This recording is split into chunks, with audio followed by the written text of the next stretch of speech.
പഴയ തലമുറയുടെ ഓർമ്മകളിൽ ഇപ്പോഴും നിറഞ്ഞു നിൽക്കുന്നുണ്ടാകും ഈ യന്ത്രത്തിന്റെ മധുരതരമായ ശബ്ദവും ആ കാലഘട്ടവും. തൃപ്പൂണിത്തുറയിലെ കൈലാസ് ഇൻസ്റ്റിറ്റ്യൂട്ട് ഓഫ് കോമേഴ്സിൽ എത്തിയാൽ ഇപ്പോഴും കേൾക്കാം ആ ശബ്ദത്തിന്റെ താളത്തിൽ അക്ഷരങ്ങൾ അച്ചടിച്ചു കൂട്ടുന്ന ഈ ടൈപ്പ് റൈറ്ററുകളെ. ഈ ചുവരുകൾക്ക് ഒരു കാലഘട്ടത്തിന്റെ ആയിരക്കണക്കിന് ഓർമ്മകളും നമ്മളോട് പറയാനുമുണ്ടാകും. ഇപ്പോഴും ജോലി ആവശ്യങ്ങൾക്കും മറ്റുമായി ധാരാളം കുട്ടികൾ ഇവിടെ ടൈപ്പ് റൈറ്റിംഗ് പഠിക്കുന്നുണ്ട്. 1958 സെപ്റ്റംബർ 1 എൻ്റെ അച്ഛൻ NC രാമസ്വാമി തുടങ്ങിയ സ്ഥാപനമാണ്. അതായത് 68ാമത്തെ വർഷമാണ്. ഇപ്പോൾ ടൈപ്പ് റൈറ്റിംഗ് പഠിച്ചുകൊണ്ട് കമ്പ്യൂട്ടറിലാണെങ്കിലും നല്ല വേഗതയിൽ അവർക്ക് വർക്കുകളൊക്കെ ചെയ്യാൻ പറ്റും. ഇപ്പോൾ റെയിൽവേയിൽ കൂടുതലും ശരിക്കും പറഞ്ഞാൽ ഇപ്പോൾ കേരളത്തിൽ നിന്നുമുള്ള കാട്ടിലും കൂടുതൽ വിദ്യാർത്ഥികൾ മറ്റുള്ള സ്റ്റേറ്റ്, അതായത് തമിഴ്നാട്, ആന്ധ്ര, കർണാടക, മഹാരാഷ്ട്രയിൽ നിന്നൊക്കെ കൂടുതൽ റെയിൽവേയിൽ കയറുന്നുണ്ട് ജോലിക്ക്. അവിടങ്ങളിൽ എങ്ങനെയാണെന്ന് വെച്ചിട്ടുണ്ടെങ്കിൽ ഇപ്പോഴും നല്ല രീതിയിലാണ് തമിഴ്നാട്ടിലൊക്കെ ടൈപ്പ് റൈറ്റിംഗ് ഇൻസ്റ്റിറ്റ്യൂട്ടുകളൊക്കെ നടക്കുന്നത്. 7ാം ക്ലാസ് കഴിഞ്ഞാലും അവർ ടൈപ്പ് റൈറ്റിംഗ് പഠനത്തിലേക്ക് കുട്ടികളെ വിടുകയാണ് ചെയ്യണത്. അവിടെ പ്രീ ലോവർ എന്നുള്ളൊരു എക്സാമിനേഷൻ അവർ കണ്ടക്ട് ചെയ്യുന്നുണ്ട്. അതിൽ ഒരു 5 മിനിറ്റ് സ്പീഡ് മാത്രമേ ഉള്ളൂ. അത് കാരണം അവർ സ്കൂൾ തലം തൊട്ട് തന്നെ അവർക്ക് ഡാറ്റാസ് കാര്യങ്ങളെല്ലാം കമ്പ്യൂട്ടറിൽ അടിക്കുന്നതിന് നല്ല വേഗത അവർക്ക് ലഭിക്കുകയും ഒരു ഗവൺമെൻറ് സർട്ടിഫിക്കറ്റാണ് അവർക്ക് കിട്ടുന്നത്. അതുകൊണ്ട് അവർക്ക് നല്ല വാലിഡിറ്റി അതിൽ കിട്ടുകയും ചെയ്യുന്നുണ്ട്. ജോലി സാധ്യതകൾക്ക് അവർക്ക് നല്ല പ്രൊമോഷൻ അതുവഴി ലഭിക്കുകയും ചെയ്യുന്നുണ്ട്. നമുക്ക് ഗവൺമെൻറ് ആ രീതിയിലൊരു സപ്പോർട്ട് നല്ല രീതിയിൽ ഇവിടെ കിട്ടുകയാണെങ്കിൽ മാത്രമേ നമുക്കത് തുടർന്ന് നടത്താനും പറ്റുള്ളൂ. പല ഇൻസ്റ്റിറ്റ്യൂട്ടുകളും ഇപ്പോൾ നിർത്തുകയാണ്. അതായത് വിദ്യാർത്ഥികൾ കുറയുന്നതുകൊണ്ട് അവർക്ക് നടത്തിക്കൊണ്ടുപോകാൻ സാധിക്കുന്നില്ല. അത് കുറയാൻ കാരണം നമ്മുടെ ഇവിടെയുള്ള ഇപ്പോൾ +2 പഠിക്കാനായിട്ട്, അതായത് ഇപ്പോൾ ലോക്കലായിട്ടുള്ളൊരു സ്കൂളിൽ 10ാം ക്ലാസ് പാസ്സായാൽ ആ കുട്ടിക്ക് അഡ്മിഷൻ കിട്ടുന്നത് കുറേ ദൂരെയുള്ള സ്ഥലത്താണ്. അപ്പോൾ അവർക്ക് രാവിലെ എണീറ്റ് ഒരു 7:30 ആകുമ്പോൾ തന്നെ വീട്ടിൽ നിന്ന് പോവുകയും വൈകുന്നേരം വരുമ്പോൾ 5 മണി 5:30 മണിയൊക്കെ ആവുകയാണ്. അപ്പോൾ ഇത് ടൈപ്പ് റൈറ്റിംഗ് മാത്രമല്ല, ഒരുപാട് തൊഴിൽ മേഖലകൾ, അതായത് നമ്മളൊക്കെ പണ്ട് കാലങ്ങളിലൊക്കെ ചെറിയ ചെറിയ സ്കില്ലായിട്ടുള്ള ഒരുപാട് വർക്കുകളൊക്കെ നമ്മൾ ചെയ്ത് പഠിച്ചിരുന്നു. ഇതൊന്നും ഇവിടെ പഠിക്കാൻ പറ്റുന്നില്ല. അപ്പോൾ അതിനുള്ളൊരു സമയക്രമവും വരുത്തിയാൽ മാത്രമേ ഇവിടെയുള്ള കുട്ടികൾക്കൊക്കെ ഇതെല്ലാം പഠിക്കാൻ സാധിക്കുകയുള്ളൂ.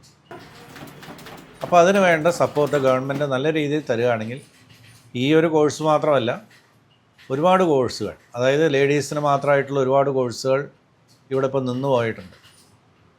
പണ്ട് കാലങ്ങളിൽ സ്കൂളുകളിലൊക്കെ നമുക്കൊരു വർക്ക് എക്സ്പീരിയൻസ് എന്ന് പറഞ്ഞൊരു ക്ലാസ്സുകളൊക്കെ ഉണ്ടായിരുന്നു. ഇതൊന്നും ഇപ്പോൾ പല സ്കൂളുകളിലും ഇല്ല. അത് കാരണം സ്കില്ലായിട്ട് പല കുട്ടികൾക്കും പല രീതിയിലുള്ള കാര്യങ്ങളൊന്നും പഠിക്കാൻ സാധിക്കാതെ വരികയാണ്. ഇപ്പോഴും ടൈപ്പ് റൈറ്റിംഗ് പഠിച്ചു കഴിഞ്ഞാൽ PSCയിൽ മലയാളം ടൈപ്പ് ചെയ്യാനും PSC വഴി ജോലി ലഭിച്ചു കഴിഞ്ഞാൽ മലയാളം ടൈപ്പ് ചെയ്യാനും ഇംഗ്ലീഷ് ടൈപ്പ് ചെയ്യാനും എല്ലാം നല്ല വേഗതയിൽ സാധിക്കുന്നുണ്ട്. അപ്പോൾ ഈ ഒരു കോഴ്സ് എല്ലാ പോസ്റ്റിനും അടിസ്ഥാനപരമായിട്ട് വെക്കണം എന്നാണ് എൻ്റെ ഒരു അഭിപ്രായം. ഞാൻ ഇപ്പോൾ ഓൾ കേരള ലെവലിൽ ഒരു അസോസിയേഷൻ്റെ പ്രസിഡൻറ്റും കൂടിയാണ്. അതിൽ 300ഓളം മെമ്പർമാരുണ്ട്. ഇവരുടെ ആവശ്യങ്ങൾക്കും വേണ്ടിയിട്ടാണ് ഞാൻ ഈ ഒരു കാര്യം പറയുന്നത്. അപ്പോൾ കേരളത്തിൽ മൊത്തം 1000-1500 ഇൻസ്റ്റിറ്റ്യൂട്ടുകൾ ഉണ്ടായിരുന്നു. അതാണിപ്പോൾ ഒരു 300 ഇൻസ്റ്റിറ്റ്യൂട്ടായിട്ട് മാറിയിരിക്കുന്നത്. പണ്ട്, അതായത് ഒരു 10-15 വർഷം മുമ്പ് 1 ലക്ഷം 1.5 ലക്ഷം വിദ്യാർത്ഥികൾ പരീക്ഷയ്ക്ക് പോയിക്കൊണ്ടിരുന്ന KGT പരീക്ഷ ഇന്നിപ്പോൾ തുച്ഛമായ 10,000-15,000 വിദ്യാർത്ഥികളാണ് പരീക്ഷയ്ക്ക് ഓൾ കേരള ലെവലിൽ പോകുന്നത്. അപ്പോൾ ഇതിനൊരു മാറ്റങ്ങൾ വരുത്തി എല്ലാ പോസ്റ്റിനും ഇത് അടിസ്ഥാനപരമായിട്ടൊരു യോഗ്യത വയ്ക്കുകയാണെങ്കിൽ എല്ലാ ഭാഗങ്ങളിൽ നിന്നും ഇതേപോലത്തെ ഇൻസ്റ്റിറ്റ്യൂട്ടുകൾ നിർത്താതെ കൊണ്ടുനടത്താനും നല്ല ഉദ്യോഗാർത്ഥികളെ എല്ലാ പോസ്റ്റിനും ഇതേപോലെ കീബോർഡിൽ നല്ല പരിജ്ഞാനമുള്ള വിദ്യാർത്ഥികളെ ലഭിക്കുകയും ഓഫീസുകളിൽ തടസ്സമില്ലാതെ എല്ലാ ജോലികളും ഭംഗിയായിട്ട് തീർക്കാനും സാധിക്കുന്നതായിരിക്കും. ഇത് type writing lower, type writing higher, type writing high speed, അങ്ങനെ 3 രീതിയിൽ പരീക്ഷകൾ ഗവൺമെൻറ് കണ്ടക്ട് ചെയ്യുന്നുണ്ട്. പരീക്ഷാ ഭവനാണ് ഇത് കണ്ടക്ട് ചെയ്യുന്നത്. കൊല്ലത്തിൽ 2 പരീക്ഷകളാണ് നടത്തുന്നത്.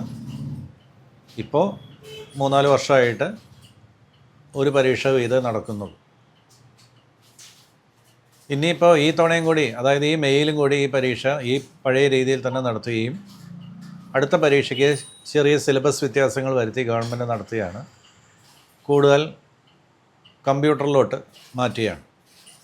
ടൈപ്പ് റൈറ്റിംഗ് പരീക്ഷ നിർത്തുകയല്ല, ടൈപ്പ് റൈറ്റിങ്ങിൻ്റെ ഡ്യൂറേഷൻ ടൈം കുറച്ച് അതൊരു ഹാഫ് ആൻ അവർ എക്സാമിനേഷനാക്കി കൂടുതൽ ക്വസ്റ്റ്യനെയർസ് കംപ്ലീറ്റ് കമ്പ്യൂട്ടറിലോട്ട് കൊണ്ടുവരികയാണ്. കാലക്രമേണ ഇത് കമ്പ്യൂട്ടറിലോട്ട് മാറുകയും ചെയ്യും.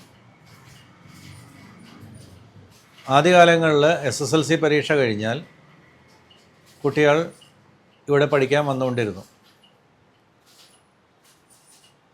ഒരു ചുരുങ്ങിയത് ഒരു 1000 കുട്ടികൾ, 800 തൊട്ട് 1000 കുട്ടികളോളം ഒരു ദിവസം ഇവിടെ വന്ന് പഠിച്ചുകൊണ്ടിരുന്നു. ആ ഒരു കാലഘട്ടം ഉണ്ടായിരുന്നു. പരീക്ഷയ്ക്ക് 200 തൊട്ട് 300-350 കുട്ടികളോളം 6 മാസം കൂടുമ്പോൾ നടക്കുന്ന പരീക്ഷയ്ക്ക് ഇവിടുന്ന് വിട്ടുകൊണ്ടിരുന്നു. ഇപ്പോൾ ഇതൊന്നുമില്ല.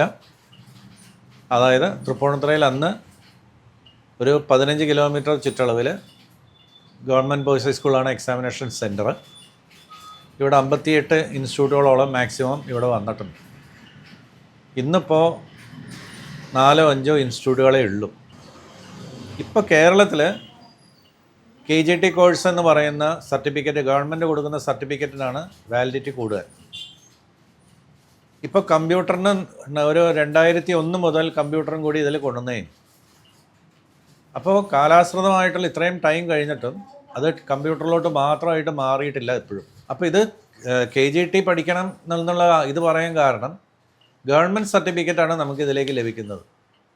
അപ്പോൾ ഗവൺമെൻറ് സർട്ടിഫിക്കറ്റ് ഇത് പാസ്സാവുന്ന വിദ്യാർത്ഥികൾക്കെല്ലാം വേൾഡിൽ എവിടെ ചെന്നാലും അതിൻ്റേതായ ഒരു റെക്കഗ്നിഷൻ ഉണ്ട്.